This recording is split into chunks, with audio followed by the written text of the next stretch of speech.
A'udzu billahi minasyaitonir rajim. Bismillahirrahmanirrahim. Rabbi shrah li sadri wa yassir li amri wahlul 'uqdatam min lisani yafqahu qawli. Amin. Assalamualaikum warahmatullahi wabarakatuh. Selamat pagi. Hari ini hari Jumaat. Hari Jumaat. Dah selawat ke belum? Dah selawat ke belum hari Jumaat? Berbanyakkan selawat pada hari Jumaat. Kan? Siapa yang berselawat, sekali berselawat, Allah keselawat kepada kita 10 kali. Assalamualaikum. Siapa tu? Seorang bersama dengan saya pagi ni. Siapa tu? Daripada mana? Pagi ni kita nak ceritakan sikit lah tentang apa khasiat kelebihan siapa yang membaca surah Al-Kahfi ni. Sangat digalakkan lah membaca surah Al-Kahfi. Start bermula pada petang, bermula pada hari Khamis kan. Okey, boleh ajak kawan-kawan kita baca sama-sama surah Al-Kahfi pagi ni. Siapa tu, daripada mana? Boleh like dan share nah. Boleh ajak kawan-kawan semua main masuk baca sama-sama. Ni empat sebab kenapa surah Al-Kahfi sangat digalakkan dibaca hari Jumaat. Bermula hari Khamis sampai hari Jumaat lah. Okey. Sebabnya ganjaran dan kelebihan membaca surah Al-Kahfi ni sangat-sangatlah besar. Sangat-sangat besar. Siapa yang membaca surah Al-Kahfi, bagi siapa yang dapat menghabiskan sebelum berakhirnya hari Jumaat. Sebelum berakhirnya hari Jumaat, siapa yang membaca surah Al-Kahfi sangat-sangat besar ganjarannya di sisi Allah Subhanahu Wa Taala. Sangat-sangat besar. Sama-samalah, marilah kita baca, jangan tinggal. Nak masuk je hari Khamis malam tu, masuk je hari Khamis malam Jumaat tu, sampai hari Jumaat tu kita baca. Jangan lupa, jangan tinggal. Hari Khamis malam kita baca Yasin. Kalau sempat kita baca sekali dengan surah Al-Kahfi. Kalau tak sempat kita baca hari Jumaat pagi pun boleh. Sampai sebelum berakhirnya hari Jumaat kita boleh baca surah Al-Kahfi. Surah Al-Kahfi ada berapa ayat? Ada 110 ayat. 110 ayat. Dia menceritakan tentang dalam surah Al-Kahfi ni ada juga menceritakan tentang beberapa orang yang pemuda kan. Beberapa orang pemuda yang tertidur di dalam gua. Tertidur di dalam gua yang bertahun-tahun lamanya. Minta maaf, line tak stabil ni. Minta maaf aja banyak. Okey. Jadi dalam surah Al-Kahfi ni ada menceritakan tentang Ashabul Kahfi, beberapa orang pemuda yang tertidur di dalam gua yang bertahun-tahun. Bila jaga tu nak pi beli makanan kan, dia tengok duit yang sampai orang kedai tu terkejut. Duit yang guna tu duit yang zaman dulu, bertahun-tahun dulu. Dia cerita tentang dalam surah Al-Kahfi ni. Assalamualaikum, daripada mana tu 5 orang bersama saya pagi ni? Kita sama-sama baca surah Al-Kahfi. Daripada mana tu? Boleh tulis komen sikit daripada mana. Okey, boleh ajak kawan-kawan sama-sama kita membaca surah Al-Kahfi. Okey, surah Al-Kahfi ni surah yang diturunkan di kota Mekah. Surah ni sangat digalakkan mulai selepas asar digalakkan membaca. Selepas asar hari Khamis digalakkan membaca surah Al-Kahfi ni sampai sebelum habisnya hari Jumaat. Okey, sama-sama kita membaca surah Al-Kahfi. Banyak manfaat siapa yang mengamalkan surah Al-Kahfi. Jadi yang pertama, apa manfaat dia? Kalau siapa yang membaca surah Al-Kahfi, yang pertama, terhindar daripada fitnah Dajjal. Jadi Nabi Muhammad SAW bersabda, barang siapa yang rajin membaca surah Al-Kahfi ni pada hari Jumaat akan terhindar daripada fitnah Dajjal. Dajjal merupakan, tahu kan, Dajjal kalau muncul Dajjal ni salah satu tanda-tanda kiamat.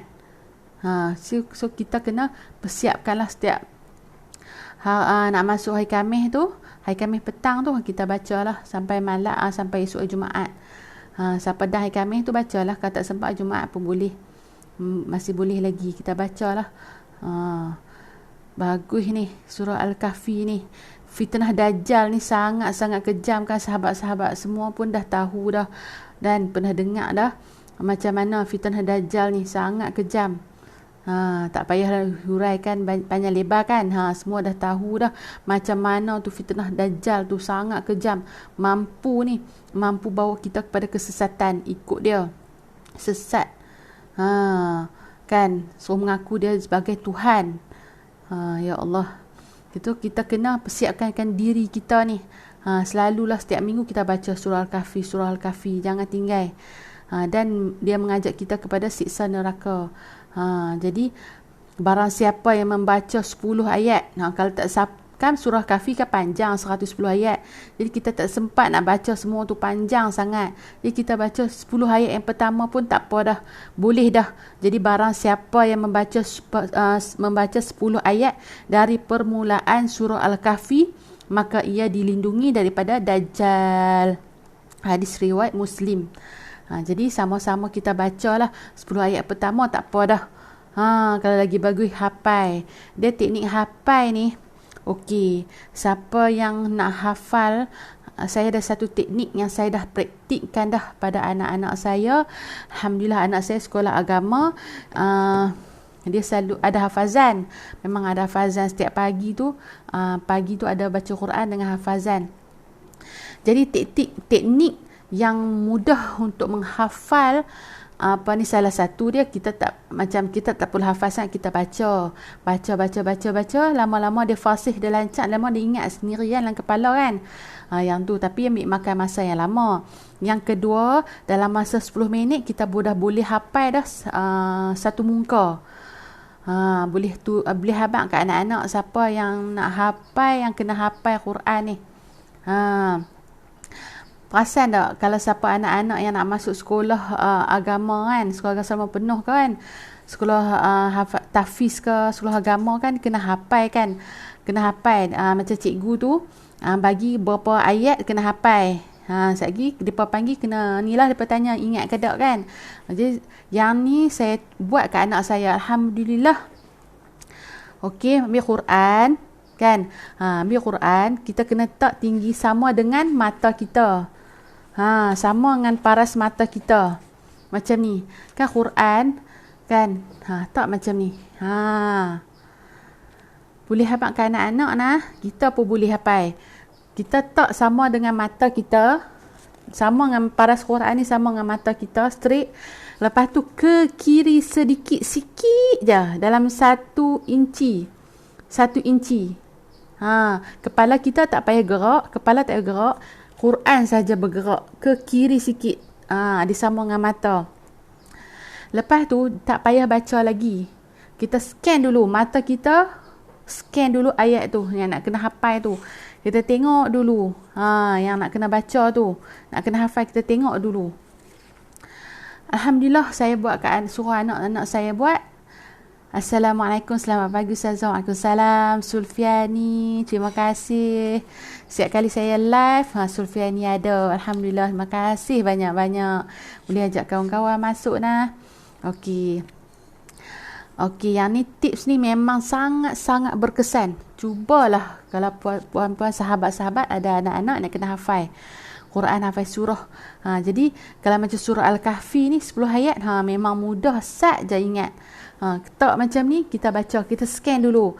Macam yang ni kan, Bismillahirrahmanirrahim, yang surah Al-Kahfi ni kan, kita baca 1 sampai 10. Kita scan dulu 1 sampai 10 kan. Kita 1 sampai 10, kita tengok, lepas tu baru kita baca. Kita ulang dalam 10 minit, insya-Allah akan ingat. Siapa yang hafal lagi bagus, sangat manfaat, sangat manfaat baca surah Al-Kahfi ni. Siapa yang hafal lagi bagus. Boleh amalkan. Ini saya buat dekat anak-anak saya. Alhamdulillah, cepat je anak saya, alhamdulillah dah hafal dah surah. Minta maaf banyak-banyak. Insya-Allah line tak apa ada lah. Okey, kita sambung balik. Allahu Akbar, minta maaf sangat-sangat. Saja putus je. Okey, alhamdulillah anak saya dah hafal dah. Saya buat teknik ni, saya suruh hafal ni. Alhamdulillah. Bukan saja teknik hafal Quran ni buat macam ni. Macam kita nak baca buku pun sama juga. Nak baca buku pun sama juga. Yang kena macam sejarah, yang kena membaca banyak-banyak ni. Memang sangat-sangat membantu sahabat-sahabat semua. Boleh ajak turun hafal ke anak-anak. Seteknik ni sangat bagus. Sangat membantu, cepat ingat. Bila kita membaca, bila kita menghafal tunduk, kita baca Quran tunduk kan sambil hafal. Tu yang payah nak ingat sebab otak kita menurun. Sebab otak kita turun. Jadi kita kena letak macam ni bagi sama paras dengan mata kita Quran tu. Lepas tu ke kiri sikit Quran tu dalam 1 inci.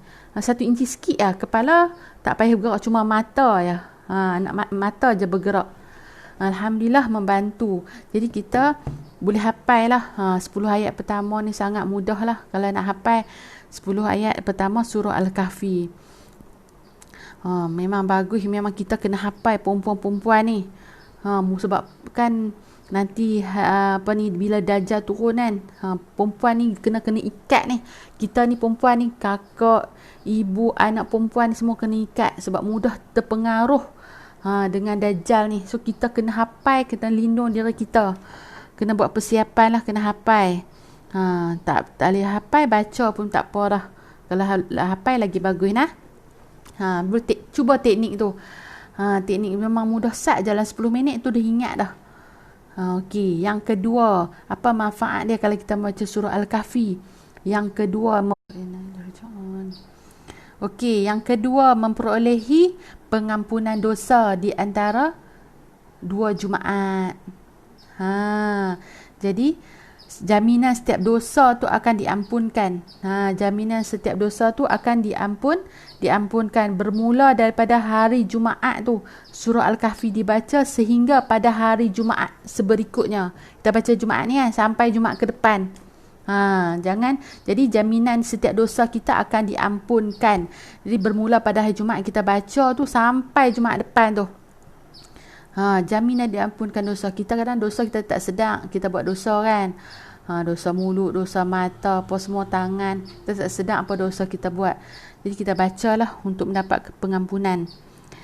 Barang siapa yang membaca surah Al-Kahfi pada malam Jumaat, maka dipancarkan cahaya untuknya sejauh antara dirinya dengan Baitul Atiq, Kaabah tu. Susunan Ad-Darimi.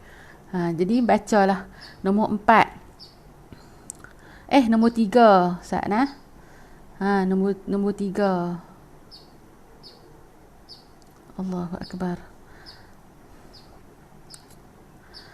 Dipelihara daripada gangguan syaitan. Salah satu usaha untuk kita mendekatkan diri kita kepada Allah Subhanahu Wa Taala adalah dengan membaca Al-Quran dan mengamalkan Al-Quran dan membaca surah Al-Kahfi. Cara kita dekatkan diri dengan Allah dengan cara membaca Al-Quran. Ini sebuah hadis yang diriwayatkan oleh Ibnu Mardawah daripada Abdullah. Minta maaf lah, iklan ni internet suka putus. Okey. Mengatakan bahawa sebuah rumah yang selalu, kalau sebuah rumah ni dia kata, kalau sebuah rumah yang selalu dibacakan surah Al-Kahfi dan surah Al-Baqarah, maka rumah itu tidak akan dimasuki syaitan sepanjang malam itu. Siapa yang baca dalam rumah tu membaca surah Al-Kahfi dan surah Al-Baqarah. Bacalah. Surah Al-Baqarah ni panjang kalau nak baca, tapi saya buka handphone je, buka radio, pasang surah Al-Baqarah, bacalah. Bukan kadang buka waktu pagi, kadang buka waktu petang sebelum maghrib tu, saya buka, dengar satu rumah, baca. Kadang-kadang benda tu ikut, kita tak sangka kata benda ikut kita pergi tempat-tempat ni, kadang benda tu duduk kat tempat sepanjang perjalanan kita tak tahu. Kadang benda ikut, dia ikut je balik rumah. Kadang tiba-tiba rumah ni dah rasa macam lain macam. Kadang anak buat perangai, kadang suami buat lain perangai. Jadi saya duk Memang duk buka surah Al-Baqarah ni. Bila ada pasal tak sahabat-sahabat semua, kalau kita buat rawatan Islam ni, kalau ustaz ke ustazah buat rawatan Islam, dia banyak menggunakan surah Al-Baqarah. Ada ayat-ayat dalam tu. Ada ayat surah Al-Baqarah membuat rawatan Islam.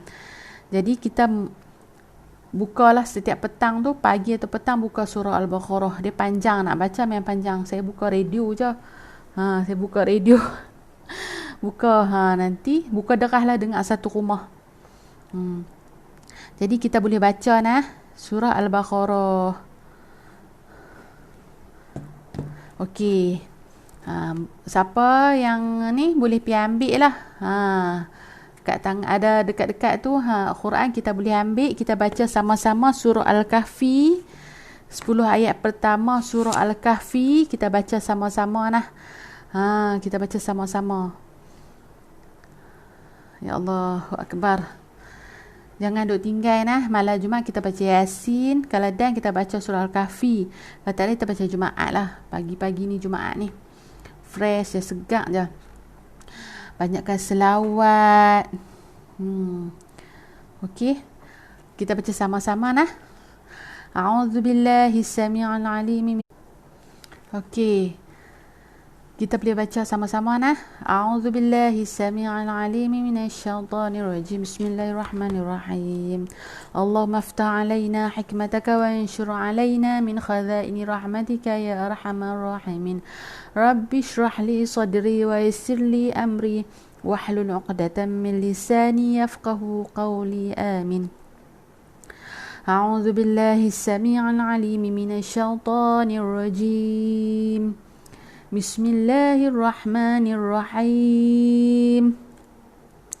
Alhamdulillahilladzi anzala ala 'abdihi al-kitaba wa lam yaj'al lahu 'iwaja qayyiman liyunzira ba'san shadidan min ladunhu wa yubashshiral mu'minina alladhina ya'maluna as-salihati anna lahum ajran hasana makithina fihi abada wa yunzira alladhina qalu ittakhadallahu walada ما لهم به من علم ولا لآبائهم كبرت كلمة تخرج من أفواههم إن يقولون إلا كذبا فلعلك باخع نفسك على آثارهم إن لم يؤمنوا بهذا الحديث أسفا إنا جعلنا ما على الأرض زينة لها لنبلوهم أيهم أحسن عملا وإنا لجاعلون ما عليها صعيدا جرزا أم حسبت أن أصحاب الكهف والرقيم كانوا من آياتنا عجبا إذ أوى الفتية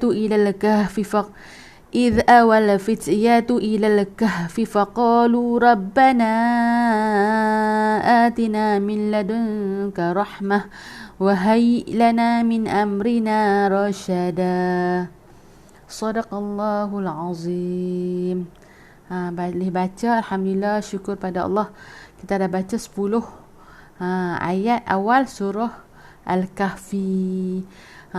Boleh baca awal 10 ayat awal dan 10 ayat akhir boleh baca. Kalau tak sempat awal pun tak apa dah. Alhamdulillah, kita sama-sama kita nak dapat manfaat tu, ganjaran pahala yang sangat besar dan selamat dari fitnah Dajjal. Sangat menakutkan nanti fitnah Dajjal ni sangat-sangat menakutkan. Lapun di akhir zaman fitnah ni sangat banyak. Fitnah ya Allah subhanallah. Hatta dalam rumah sendiri, dalam rumah kita pun ada fitnah. Bila orang yang untuk melepaskan diri daripada kena marah ke apakah, ada fitnah kita. Jadi kita bacalah untuk mengelakkan daripada fitnah daripada tempat kerja kan. Fitnah antara kawan-kawan kan. Banyak sangat fitnah di akhir zaman ni. Jadi kita kena bacalah, amalkan dah. Jadi surah Al-Kahfi ni. Okey, sahabat-sahabat semua boleh baca nah. Kalau nak hafal pun lagi sangat-sangat bagus. Ikut tip saya baca habang tadi, baca tadi. Insya-Allah boleh cepat ingat, alhamdulillah. Okey. Saya nak sambung sikit nah tentang apa ni yang point vertigo. Siapa yang kena sakit masalah vertigo tu terung hoyong hayang nah. Saya masuk sikit masalah kesihatan. Kesihatan, ada orang tanya kalau vertigo nak tekan kat mana? Vertigo nak tekan kat mana? Jadi vertigo dia masalah angin lah. Masalah pagi tu kita tak breakfast. Pagi tu kita tak makan. Kita tak makan hari kita tak makan, tak breakfast dulu. Jadi angin masuk dalam badan. Dia angin tu toksik tu dah masuk di kepala dah. Dah dimasuk di kepala dah. Jadi vertigo dia tu hoyong hayang macam kita duduk dalam duduk dalam kapal kan. Kita duduk dalam kapal. Kalau kapal tu kita rasa pening tu. Jadi point yang saya nak habaq untuk point vertigo kan. Di sini. Di hempedu. Kat sini saya habaq iaitu point gastrik kan. Okey, kat sini point gastrik di sini, di tangan kanan. Di kamera tangan kiri ni, di tangan ke kanan. Tangan kanan. Okey. Di sini, di kat orat ni kan. Ada orat ni di sini. Ni gastrik. Okey, ni point gastrik. Siapa ada masalah gastrik, masalah angin, pening tu, kat sinilah. Masa kembung pun kat sini point ni. Tekan sini. Kat sini hempedu. Bawah sikit kat sini hempedu. Hempedu. Tekan gastrik, hempedu dengan liver. Liver kat sini, tepi ni. Bawah orat ni. Kan orat ni kan ada 3. 1, 2, 3. Huruf 18 tu kan. Bawah huruf yang 1 tu, bawah sikit tu, bawah sini. Tekan sini. Tekan sini. Tekan point gastrik, point hempedu dengan point liver. Bagi angin tu jalan. Dia block tu. Dia block. Jadi tertekan point-point sini, insya-Allah pening tu, vertigo tu akan hilang lah. InsyaAllah ni point-point yang sebelum tu kita tekan dulu point di kepala dulu. Di point di kepala ni bahagian otak kita. Ni di sistem dalam tubuh badan kita ada di tapak kaki, di tapak tangan dan di telinga. Okey, saya nak tunjuk tapak kaki tak boleh lah. Disuruh tunjuk kat tapak tangan. Jadi sebelum tu kita nak sentuh apa-apa tu, kita pegang dulu kepala. Di kepala. Ni bahagian otak kepala kita. Ni otak. Alhamdulillah. Ni kiri, otak kiri, ni otak kanan. Ni tulang belakang kita. Ni tulang belakang kita. Okey. Kita sentuh dulu di kepala, bahagian kepala. Bismillahirrahmanirrahim. Kita baca dulu bismillah, selawat. Kita nak mohon kesembuhan daripada Allah kan. Baca bismillah, selawat, ya Allah, minta sembuh tu, yang nak sembuh tu Allah. Okey, kita sentuh bahagian kepala dulu. Sentuh dulu. Siapa yang ada masalah angin di kepala, selalu sakit kepala, migrain apa semua, memang sakit ni. Ni setiap point-point ni sakit. Kalau tak ada masalah di kepala, memang tak sakit. Angin tu dah masuk dah, angin asid toksik tu dah masuk dah di kepala tu. Itulah selalu pening kepala, sakit kepala, pening nak termuntah. Ke sini tekan bahagian kepala ni, otak ni. Okay, teknik ni sangat-sangat berkesan. Dia kalau kita sakit, kita tekan tu, memberi tindak balas yang sangat cepat. Sangat cepat. Cuba elokkan kita makan ubat tahan sakit Panadol sebab tak elok ke masalah ke buah pinggang. Ubat tahan sakit Panadol, kita sakit-sakit sikit makan ubat tahan sakit. Bahaya. Kak saya dah makan sebelum dia pergi Mesir tu, dia makan. Dia sebelum pergi Mesir, dia senaman dia silap urat kat pinggang tu. Jadi dia tak sempat nak urut. Dia tak tahu nak urut kat mana. Lepas tu dia sebelum pergi Mesir tu dia makan ubat dia beli ubat tahan sakit, dia pergi kat sana setahun dia makan ubat tahan sakit, balik kencing dia kotak, buah pinggang dah rosak dah. So umur 30 lebih dah kena cuci buah pinggang dah. Tu kena jagalah. Cuba elakkan kita makan painkiller. Panadol apa semua tu tak elok, memang tak elok untuk kesihatan, tak elok untuk buah pinggang. Kesian yang menderita kita, depa jual je. Nak bagi cepat sembuh je, tapi menderita kita. Kalau menderita diri kita seorang, tak menyusahkan anak-anak, tak menyusahkan suami, tak menyusahkan mak ayah, tak apa. Ni kalau menderita kita sampai menyusah habis semua orang tu, buat apa? Apa gunanya? So kita kena jaga diri kita. So kalau sakit ni memang poin-poin titik ni nama dia titik ampuh. Poin titik ampuh dia, saya sentuh poin-poin yang di tapak tangan tubuh badan kita. Tekan poin-poin ni, insya-Allah dia jalan balik. Kalau angin tersumbat tu dia belahak, dia keluar angin tu. Dia keluar. Jadi kita tekan ni. Sebelum tu kita tekan bagi otak. Dengan otak kiri, otak kanan, sentuh dulu. Ni bahagian belakang ni, kat bawah kuku ni, kan, kat bawah kuku ni memori kita. Jadi orang yang selalu lupa, macam contoh tak sampai tua pun kadang lupa dah. Kunci kereta letak kat mana, beg duit letak kat mana, spek mata letak kat mana, kadang kita dah lupa dah. Kan? Jadi kita tekan, try tekan tengok kat bawah kuku ni try tekan, sakit tak? Yang tu bahagian otak belakang kepala kita, bahagian memori kita. Maksudnya kalau sakit tu memang angin dah masuk banyak dah. Selalu pening, cepat marah, stres. Kat situlah, kat sini poin ni belakang ni. Okey, kita tekan ni dulu. Lepas tu kita tekanlah masalah tulang belakang kita tekan. Tulang belakang.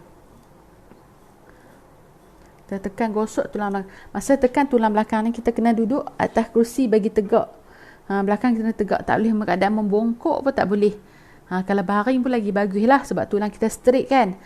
Okey. Yang ni sangat membantu. Alhamdulillah, orang yang masalah bongkok, masalah sakit belakang, dia akan sama balik. Siapa yang masalah bongkok akan tekan ni, insya-Allah dengan izin Allah, tulang belakang dia akan sama balik. Sebab yang ni tulang belakang ni, siapa yang tulang belakang bengkok, kan, dia bongkok tu, kan, tulang belakang bongkok tu, ni yang ni timbul ni. Ni tulang belakang kita ni timbul ni, tulang belakang ni. Jadi dia timbul. Bila nak gosok ni memang tak boleh, sakit. Memang sakit ke nak gosok, tak boleh. Dia timbul tu. Sebab tulang belakang tu dah bongkok. Ada pesakit saya masalah macam tu. So saya bagi kayu ni kat dia, suruh dia gosok sendirilah, pelan. Ada seorang lagi makcik tu masalah bongkok juga, tapi tak timbul. Saya gosok dekat tangan ni saja, perbetul tulang belakang ni, sebab tulang belakang dah masuk dalam dah. Saya tolak ni, dia mengambil masa kat sejam jugalah. Nak perbetul ni. Alhamdulillah dengan izin Allah SWT, tulang tu bergerak dan masuk balik, sama balik. Tulang belakang bongkok tu kan. Alhamdulillah dengan izin Allah. Okey, main banyak kat sini tulang belakang. Saya tolak ni bunyi kruk ni. Siapa ada masalah memang sakit, sahabat boleh cuba. Ambil pensel ke, ambil kayu ke, gosok ni tulang belakang. Sakit ke tak? Kalau sakit tu memang ada masalah tulang belakang lah. Kena rawat cepat. Tulang belakang ni tak boleh duk biar sakit je, kena rawat. Saya buat rawatan urut dengan kiropraktik. Kiropraktik tu memasukkan tulang tulang leher, bahu, tulang belakang, kaki. Bila pemasuk tu bunyi pak, dia masuk balik lah. Kadang kita angkat berat tu, dia lari sikit. Dia tulang belakang kita ni kata tulang belakang, setiap rongga tulang belakang ni ada lubang dia tu kan, ada urat-urat saraf tu. Di setiap tulang belakang ni ada saraf-saraf yang menghubungkan di jantung, di paru-paru, di pinggang, di liver, di liver hati lah, empedu. Setiap urat tu sambung di tulang belakang. So bila tulang belakang kita ada masalah sikit, masalah di tubuh badan kita pun ada masalah. Macam tu. So kalau siapa ada masalah sakit belakang, masalah tulang belakang, kena cepat-cepat kita rawat lah. Supaya penyakit-penyakit yang lain pun tak mai lah, tak ada lah. Jadi bila tersepit urat tu, kata urat jantung, kita dah sakit lah sebab dia tersepit kat situ. Kita kena betul balik. Kenapa betul kena masuk bagi elok balik. Okey. Yang tu sajalah ilmu kesihatan yang saya nak habaq. Nanti saya kongsi yang point untuk yang lain pula. Okey. Siapa ada masalah angin, apa masalah kembung, pening, vertigo, tekan point ni. Sebab punca segala penyakit main dari perut. So saya habaq kena pagi-pagi kena makan dah. Okey, 2 kesihatan kita nasihat. Yang ada 2 benda je kalau kita nasihat. Yang pertama, kita makan ikut waktu. Pagi-pagi subuh tu, lepas subuh tu, bangun nak sembahyang subuh, kita minum dulu air. Kita makan kurma, makan dulu kurma. Okey, yang kedua, kita setiap hari membuang. Setiap hari kita kena berak. Wajib setiap hari. Kalau sehari ada orang yang buang sehari sampai 3 kali, alhamdulillah, tahniah, syabas. Yang tu maksudnya usus dia terbaik, usus dia memang sihat. Okey, kemarin saya pergi jumpa lah guru saya, alhamdulillah lama dah tak jumpa.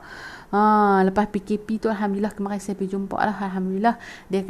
Saya tanyalah tentang penyakit apa, GERD, anxiety, apa semua, gastrik tu. Dia kata lupakan semua tu. Lupakan penyakit kita. Bila kita fokus, kita sakit.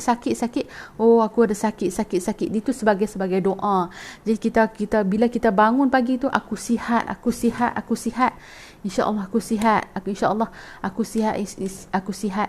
Kan? Kita minum. Kita minum pagi tu, nak sembahyang subuh, kita minum segelas air. Kita makan kurma dulu ke, kan?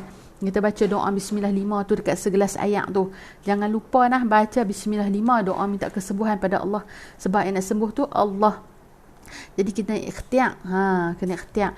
Jadi dia kata lupakan semua tu, sakit tu. Dan kita fokus pada kesihatan kita yang 2 benda tu. Yang pertama, kena makan ikut waktu. Yang saya dah habaq dah sebelum ni, makan kena ikut waktu sehari 6 kali. Yang kedua, kita kena membuang, kena berak setiap hari. Bila 2 benda ni, 2 perkara ni yang kita buat, insya-Allah sihat walafiat. Sihat, kita tak menyusahkan anak-anak kita, tak menyusahkan mak suami kita, mak kita tak menyusahkan, insya-Allah sihat walafiat. Alhamdulillah. Okey, setakat ini saja. Nanti saya kongsi yang lain pula nah. Boleh like dan share nah jika bermanfaat. Okey,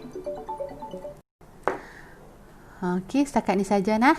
Assalamualaikum warahmatullahi wabarakatuh. Jumpa lagi. Terima kasih banyak-banyak.